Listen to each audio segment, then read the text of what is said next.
Y vamos ahora con un tema totalmente distinto, algo que anticipábamos en el día de ayer y que tiene que ver con un informe de la Organización Mundial de la Salud que fue presentado esta semana y que advierte por un fuerte incremento en los casos de ansiedad y depresión como consecuencia de la pandemia. Vamos en busca de los datos duros de este informe que se conoció el pasado martes.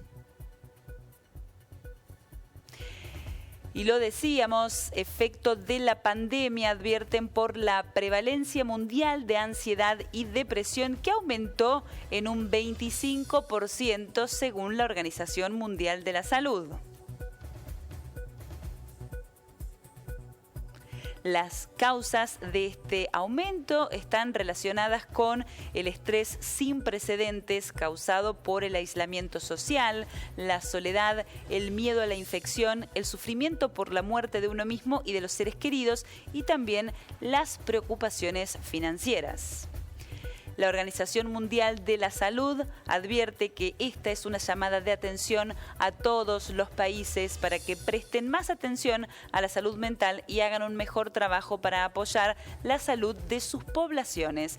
De esto vamos a hablar con un especialista para ver, si efectivamente advierten en el consultorio que se está dando un incremento de este tipo de cuadros y vamos a darle la bienvenida, ya lo estamos viendo, al licenciado Diego Pacheta, quien es psicólogo. Muy buenas tardes, Diego. ¿Cómo le va?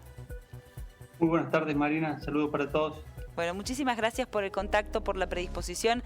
El objetivo es hablar de esto que, conocimos esta semana, que tiene que ver con el informe de la Organización Mundial de la Salud, que da cuenta del impacto de la pandemia de coronavirus en la población y cómo esto se traduce en un aumento del número de casos de cuadros de ansiedad y depresión. La consulta es si ustedes como especialistas observan también en el consultorio, esto que se está advirtiendo.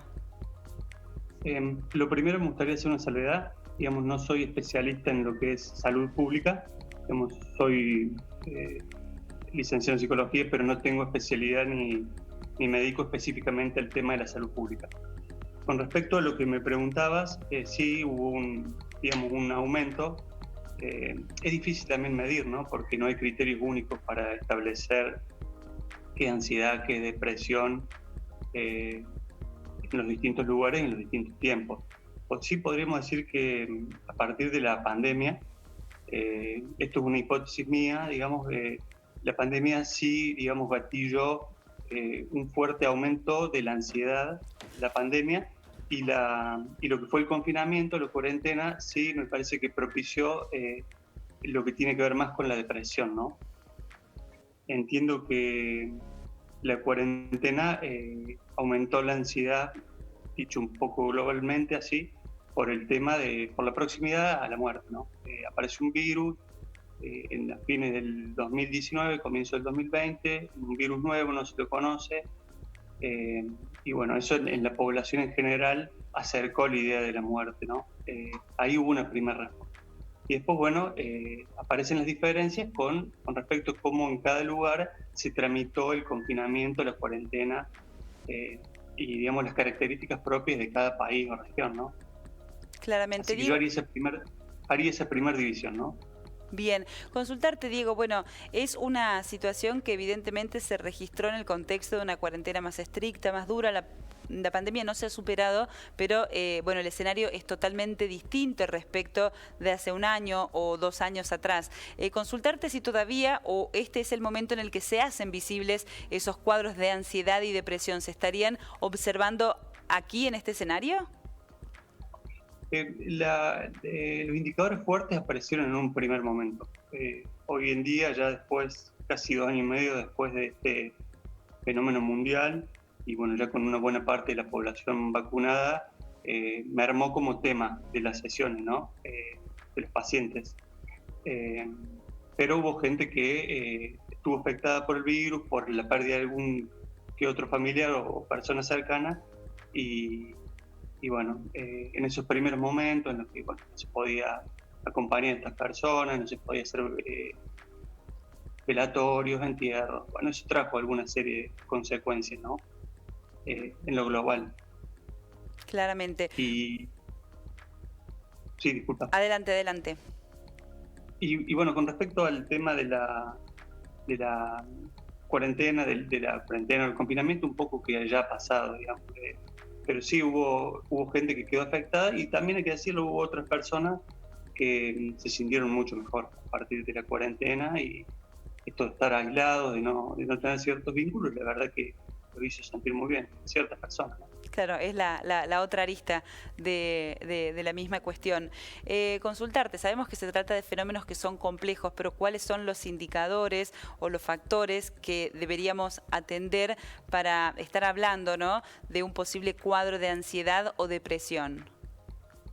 Yo en esto trato por ahí de no apoyarme mucho en lo que es la semiología psiquiátrica, ¿no? Trato por ahí de pensarlo en términos más cotidianos, ¿no? Entiendo la ansiedad como un fenómeno más ligado a la cuestión temporal, es decir, a la gente que vive apurada o acelerada. Digamos, creo que la ansiedad no se puede pensar por fuera de la concepción temporal que esa persona tenga.